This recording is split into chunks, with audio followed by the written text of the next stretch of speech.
Hello, my friends. Welcome to Trending. Today's Thursday, February 23rd at 9:30. Welcome to the show. Thanks for joining us. Good morning, Joe. How's it going, Matt? Good. It's cold, man. It's It cold. is. It's cold outside. It's cold in here. I know. You know, typical Kansas just can't make up its mind on the weather. It's cold. We're at the very seam of the change of the season. Yes. And that means we're going to have warm days and some cold days. Some historic weather, like from coast to coast in the United States in the next couple of days. So, anyways, it's crazy. Be careful out there. Yes, be careful. And if we start shivering, it's literally pretty cold in this room. So we'll try to keep our composure. But there you go. Okay, so for a few weeks now, we've been kind of hinting that we were going to do a little bit of a deeper dive on ChatGPT. It's this thing, maybe about 2-3 months ago, it kind of came on the scene, it kind of blew up. It's kind of slowly just gains steam almost daily since then. It seems like news keeps coming out about this, and different people have a lot of different opinions about it. Let's do a quick recap of what it is. Okay. And then I want to hear from you. I know you've been kind of doing some research. You've been doing some thinking on, like, what does this mean for the church on a kind of philosophical level? How do we handle tech as it keeps advancing? So we'll get there in a minute. But if you're not familiar with it, you want to do a quick intro? Do you want me to do a quick intro? What is ChatGPT, Joe? I mean, I think it's an AI platform that can help auto-populate or create. Right now, it's copy and like images. Some AIs can do images, but basically, you can just ask ChatGPT to tell you a joke that Jimmy Kimmel would say about some sort of political line out there, and it will do its best to mine, because it's read the internet, at least 10 to 25% of it, and it tries to cobble together like what. For you, like it automates for you what that would be like. It can write essays, it can write poetry, it can do deep dives on just about anything, and it knows a lot about a lot of topics. In fact, like we're doing our job description refresh here on staff, and I believe that Pastor Andy Owen on our staff, he put in what is a job description for this role at a church, and it cranks out a really good working thing to start with. It's very eerie how accurate it is on just about anything. Like, it's very smart. And so, understandably, people are using it for a lot of different things, and people are grateful for it. They're enjoying it. And a lot of people are scared of it. A lot of people are hesitant. They're not sure how to feel about it. Some people think it's horrible, and they think it's the demise of humanity. You can find an opinion across the board on what people think about this. And so one thing I've noticed that some churches and church leaders are talking about this, which I'm grateful for, because this is a big thing, and this is the kind of thing where it's not going to go backwards. Right. This tech is not going to go away. It's only going to get smarter. Right. And so I think we need to be having these conversations in the early days so we know how we feel about it on a theological, philosophical level. Are we okay with this level of technology or not? How is it going to affect us? And so I think those are big, important conversations to have. It's in the news a lot right now for a lot of reasons, but one of the reasons is so Microsoft ended up buying Open AI. Open AI is the company that runs all this. So they're trying to figure out ways to incorporate ChatGPT into Bing, their search engine. Bing has a complete refresh of how the search engine works. It's out, but it's in beta, so you have to sign up for it. Right. I'm currently on the waiting list. I'm not in yet. I'm trying to get my hands on it so I can play with it. But they're incorporating ChatGPT into search results, which I think, again, could be very helpful. Could be kind of creepy how much oversight it has. Anyway, lots of implications. So I'll toss to you to get your kind of deeper, your Joe view on things, your philosophical, theological thing. But I thought, just kind of for fun, I put in a couple things this morning, things that we would talk about on a normal basis. Okay. I wanted to see how it would handle it. All right, sounds good. Yeah. So kind of our shtick, right, is we take current events, headlines, trending topics, and try to put a faith spin on it, right? So we talked briefly this morning. There's a lot happening in the Supreme Court this week that has with cases having to do with the internet. Right. So we won't go too deep, but things like, how responsible does YouTube and Twitter need to be for content on their platforms that are hurtful or damaging, right? Mm-hmm. Is it YouTube and Twitter's fault, or is it the user's fault? That's right. That's the basic gist of these cases. Okay, so I said the Supreme Court is trying to decide if YouTube and Twitter should be held accountable for hurtful content on their platforms. Write a short Christian devotional with a practical takeaway about this issue that includes at least one Bible verse. Okay? Yeah. So here's what the robot said instantly. Okay. You just spit it out instantly. I'll put this up on the screen. As Christians, we are called to love our neighbors as ourselves and do unto others as we would have them do unto us. Matthew 22:39 and Luke 6:31. This includes our online interactions and the content we consume and share on social media platforms. The issue of whether YouTube and Twitter should be held accountable for hurtful content on their platforms is a complex one, and the Supreme Court's decision will have far-reaching implications. As followers of Christ, we should seek to uphold the values of kindness, compassion, and empathy in our online interactions and in our advocacy for responsible use of social media. One Bible verse that speaks to this issue is Ephesians 4:29, which says, "Let no corrupting talk come out of your mouths, but only such that is good for building up, as fits the occasion, that it may give grace to those who hear." This verse reminds us of the power of our words and the impact they have on others. We should strive to use our words to build up and encourage others rather than tearing them down. As we consider the issue of accountability for hurtful content on social media platforms, let us also consider our own responsibility as individuals to use our words and actions to promote kindness and compassion online. Let us be mindful of the impact of our words and our actions we have on others and strive to use them in ways that honor God and reflect His love. Yeah, I mean, That's pretty good. that was more than one Bible verse. Like, it went above and beyond even the parameters. So that you're telling me that you put that in, you press enter, and that came out in how long? A couple seconds. It's unbelievable. And again, like you and I probably, if we were to talk about this, we would probably go down a pretty similar trail. We would. If you're going to be a Christian on the line, you need to be caring, Yes. responsible, kind. Like we probably would have ended up there. That's right. Pretty Wow. crazy. It is pretty crazy. Another quick example, and then we'll get to some. Okay. So All right. I wanted to, if people haven't played with it yet, I wanted to show another example of what else it can do. So like I mentioned earlier, it can write essay, but it can also, it's creative. Mm-hmm. It can do things that require creativity. So I picked 4 headlines, and I said, write a poem that incorporates the following topics. Okay? So 4 topics that were on the list this morning. Ash Wednesday, Okay. the Turkey earthquake, National Chili Day. Nice. Today's National Chili Day. Right. And NPR. Okay. NPR is having some massive layoffs right now, apparently. All right. Okay. So here's the poem that ChatGPT spit out, again, within a couple seconds. All right. On Ash Wednesday, we bow our heads in prayer, seeking forgiveness for the sins we bear. Remembering our mortality, we repent, hoping to live a life that's truly spent. Okay. But as we pray, news comes our way of a Turkey earthquake that took lives away. The ground shook beneath their feet, and our hearts break with the people we meet. Amidst the pain and the grief we feel, National Chili Day brings us a hearty meal. A warm and comforting bowl of stew to stew our souls and help us renew. And as we eat, we tune into NPR, hearing stories of people near and far, their struggles, their joys, their hopes and fears, reminding us that we're all connected here. Ash Wednesday, Turkey earthquake, National Chili Day, and NPR, a mashup of topics that may seem bizarre, but in this world with all its joys and woes, we find God's grace in the highs and the lows. That instantaneously cranked that out. Yeah.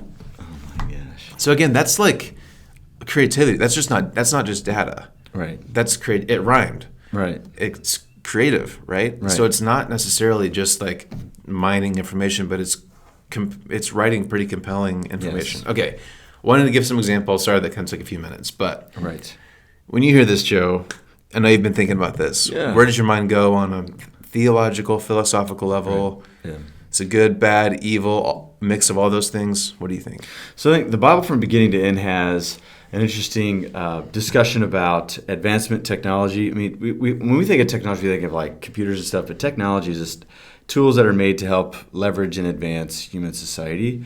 It's so from the very beginning, like as early as Cain and Abel, there is this discussion of how should we advance? How quickly should we allow advancement to happen? We have religious communities that are more open to embracing technological change, and you've got some that are they slow play it or even deny it altogether. And so Right. I think that we're going to find the advancement of AI along similar lines. I think you're going to find people who embrace it for its benefits, for its instant creativity. I've seen a lot of pastors and rabbis and other religious leaders preach sermons that ChatGPT make, and only at the very end do they tell their congregations or synagogue communities that this is actually a sermon mostly written by AI technology. And so I think that as the church, we're going to ask some questions. I think some people are going to give like a surface level question of, is this useful or not, yes or no? And then people are going to break on that. I think where philosophers are beginning to talk about this is, does AI somehow prove or point to like an intelligence or a life inside the box? Okay, so up to this point, I think the consensus is that technology that doesn't have a life in and of itself. At best, it's just a mirror. Yeah. I think the way that Kessler Bruin, I mentioned his name before, he talked about technology, and I think he's actually leaning on some of the information that like Simon Critchley has developed along these lines is technology is a psychedelic. It actually, that word simply means it reveals the soul. Okay, It's not creating anything new. It's just revealing in a very clear way what's already there. Okay, so technology is a computer. It's also like a hammer. Hammer was a piece of technology. Yeah, it's an extension, but a hammer is an extension of who we are. It can help build stuff that we're trying, like build. Not this table, because I don't think they used a hammer for this table. But imagine like a table with nails. Like it was an extension of I want to be creative and create furniture. But in an act of violence, it is an extension of my arm to harm somebody. It's just pulling out. Right. It's already kind of maybe embedded within my soul, right? This is a new territory. This is now suggesting that is there an unseen life? That's I think how philosophers are grappling with this. Is there unseen life that technology is releasing upon humanity? And I think that's what's yet to be determined. Some who are more cautious about these open AI platforms, they're saying it seems like AI itself is compounding in its strength and its abilities. It's not something that is waiting on developers to develop, but it's developing itself. And that's kind of the plot line to all of these like AI movies like iRobot and stuff like that. Like we develop things to a point, but then they start to take over themselves. And it begins to prey upon humanity. That is the big question. So I just remember one philosopher, John Caputo, he said in the advent of Google, who can bring us answers to a search and a search platform, very quickly he says, has Google replaced angels? Because traditionally ancient religion has said angels or angelic beings give us messages from God. They're the messengers of God. Well, do we need angels any longer when Google is here? So what's going to be the next question? Like if AI is able to not just be fact-driven but also creative, like what does it have the potential to replace?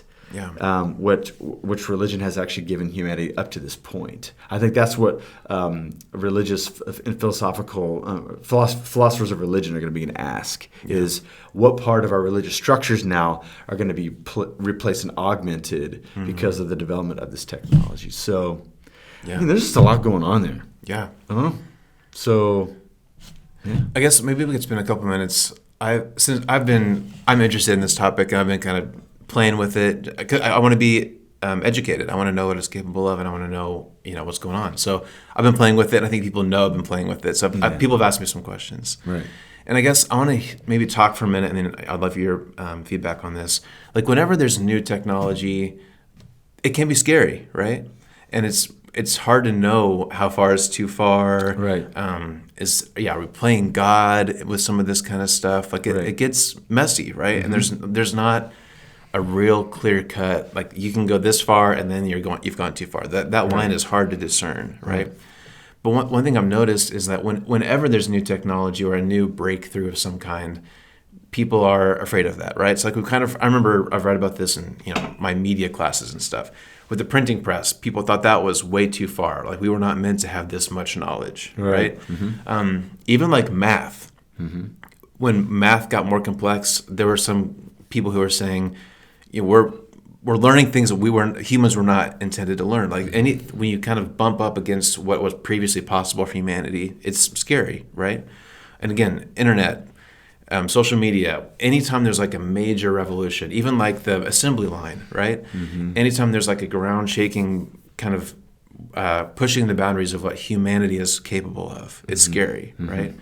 And again, I understand that, but I also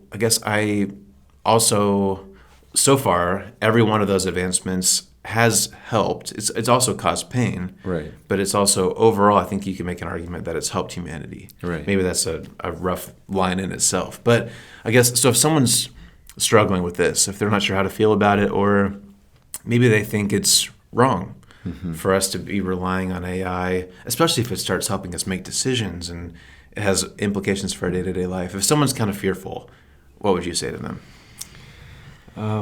Yeah, I think if someone's fearful about it, I think I'd say just try to develop some sort of a criteria to analyze and discern this, like anything else that we have in our lives, either items that we use or topics that we grapple with. Yeah. And once again, I lean on the shoulders of Jonathan Edwards here. I mean, Jonathan Edwards, there was a season during the First Great Awakening where during revival meetings, people were doing some strange things, strange manifestations. And his initial impulse was just to deny this was good. He said this was maybe emotionalism, or maybe this is like the enemy, the devil kind of interrupting what God was trying to do. And so he said that he just needed to find a curriculum, a rubric to test the spirits, according to 1 John 4:1. And he said, okay, what is always going to be true and good? This is what he's saying in essence, is does this thing increase love for God, neighbor, scripture, and holiness? Yeah. Like, because Satan won't drive out Satan. And so with anything else, whether it's a decision that we have to make about a job, do we need to transfer to Tulsa or to Kansas City? We got two jobs, two job offers, following God's will. Edwards would say, okay, put those two jobs and opportunities through that filter. Yeah. And if they'll both pass the filter, then you get to pick because you're in God's will either way. Yeah. Or if one's more clear than the other, then pick that one. Same thing with technology is there a way that like ChatGPT or like the development of AI, as far as we know, does it give us a chance to love God or neighbor more, or to advance in some ways of like a holy and pure life? If yes, then I think that we can have at least some of our fears calmed by the fact that Satan will drive out Satan. Whether this thing is created by humans or an extraordinary evil force out there, who knows? But what Edwards would say is, he even said this, even if something started as the devil's work, but it does lead to increase for love for God, neighbor, scripture, and holiness, then it's something that God's hijacked for his own ends, because he had such a high view of the sovereignty of God. And so I guess I would start there, because this is developing fast, because it's something new. We don't have to say it's too fast, it's too new, it's got to be bad. Well, no, maybe not. Yeah, right. Maybe not.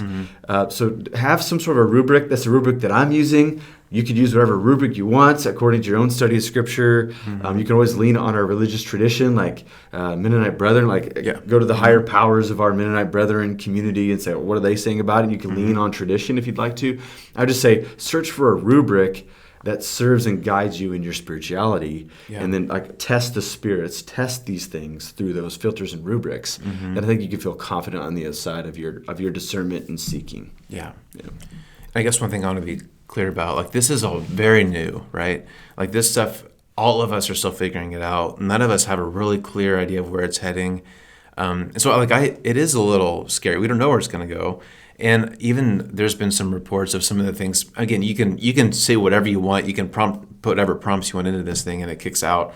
So every once in a while, some of the prompts that come back are a little weird or maybe a little alarming. And so I guess I want to be clear that I'm not necessarily for this either. Right. I don't know where I land on it yet, but I want to be a part of the conversation that's figuring out how and where we can use it and how it may or may not be effective. So we're in the early days. I think it's early so far to say it's good or bad. We're still figuring it out, right? And so, like most things, it's a tool. Like you mentioned the hammer. It could probably be used for some good things, or it could be used for some bad things, just like books.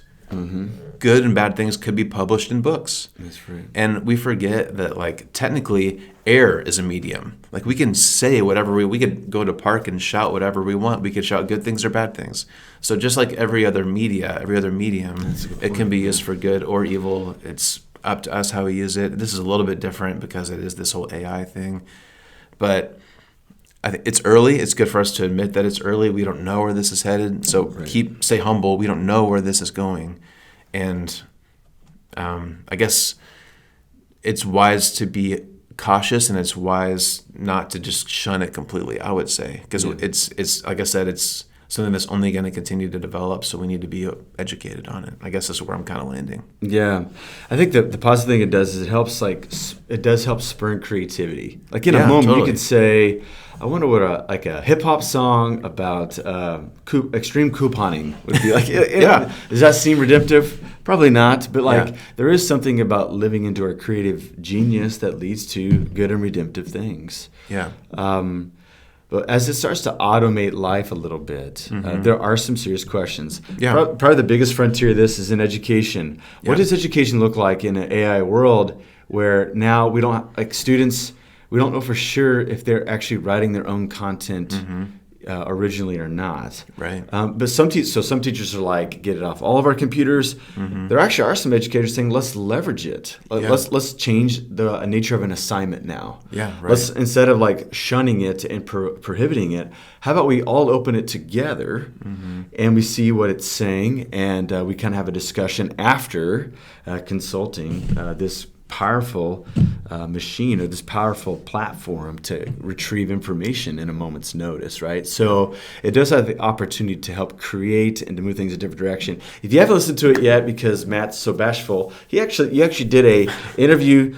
It was from the lead pods of our denomination.